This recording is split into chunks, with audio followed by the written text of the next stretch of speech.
তো জঙ্গলের ভিতর ঢুকে পড়েছি, মাঝে মাঝে এই কাজটা আমি করি। সুন্দর পাখি ডাকছে। আসসালামু আলাইকুম। আজকে 28 তারিখ।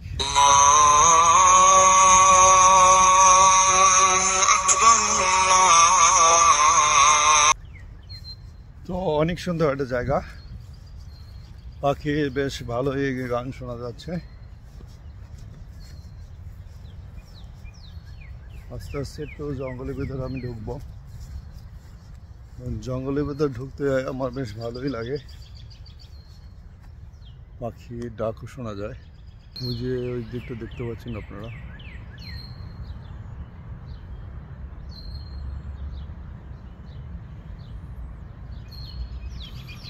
পাতাগুলো সবেমাত্র আসতে শুরু করেছে।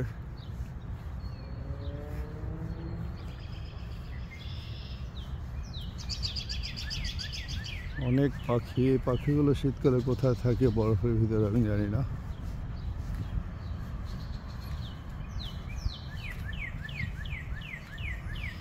একটা পাখি খুবই উচ্চস্বরে ডাকছে।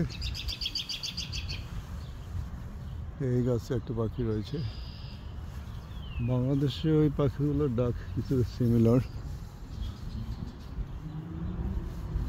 সব গাছে এখন মধ্যে পাতা আসেনি,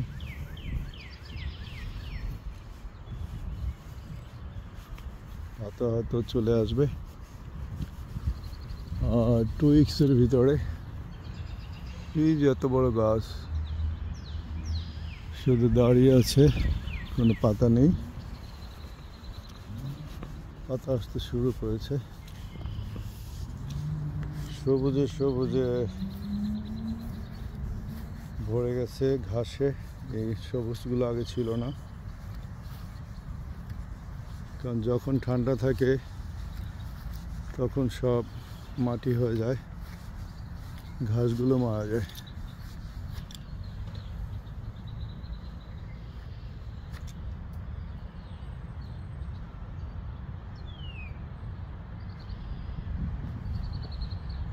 প্রকৃতি আসলে এক এক দেশে এক এক রকম প্রকৃতি।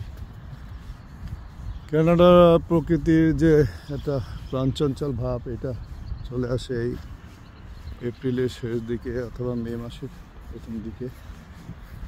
এবার একটু আগে ভাগেই চলে এসছে। এরকম অসংখ্য ফাঁকা জায়গা কানাডাতে রয়েছে। এখানকার যে আবহাওয়া, খুবই অক্সিজেন থাকে, যে কারণে স্বাস্থ্যের জন্য খুবই ভালো। যে কাঠবিড়ালি রয়েছে অনেক, এরা গাছে গাছে চড়ে বেড়ায়।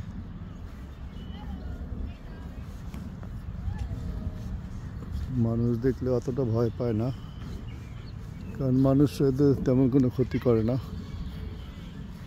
এরা প্রকৃতির সৌন্দর্য মানুষের মতোই। মানুষ আসলে একটা প্রাণী, প্রকৃতির সৌন্দর্য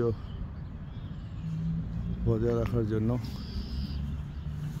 কিন্তু অনেক সময় একটা ভয়ঙ্কর প্রাণী হয়ে ওঠে। তো জায়গাটা অনেক ভালো লাগলো, কারণে আমি এটা ফেসবুকে ইউটিউবে দিয়ে রাখলাম। খুবই সুন্দর জায়গা। আজকে আমি জ্যাকেট পরে এসেছি, কারণ বৃষ্টির সম্ভাবনা আছে, ঠান্ডা একটু থাকার কথা, বাট ওভাবে ঠান্ডা আসলে এখন নাই। কিন্তু বৃষ্টির ওয়ার্নিং আছে, সন্ধ্যা 7টার সময় বৃষ্টি হতে পারে। খুবই রিফ্রেশিং একটা জায়গা। আমরা আসলে পুরো উইন্টারটা অপেক্ষা করি এই সামারের জন্য, কখন সামার আসবে, প্রকৃতির যে একটা সুন্দর ভাব আমরা দেখতে পাবো।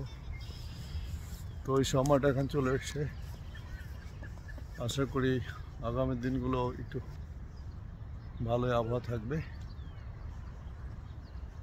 তো আমি মাঝে মাঝে ভিডিও করি, আল্লাহর প্রকৃতি কতটা সুন্দর, এক এক দেশে এক এক রকম, ওগুলো সবার মাঝে তুলে ধরার জন্য। তো ভালো থাকবেন, অন্য কোনো সময় অন্য কোনো জায়গায়। আল্লাহ হাফেজ।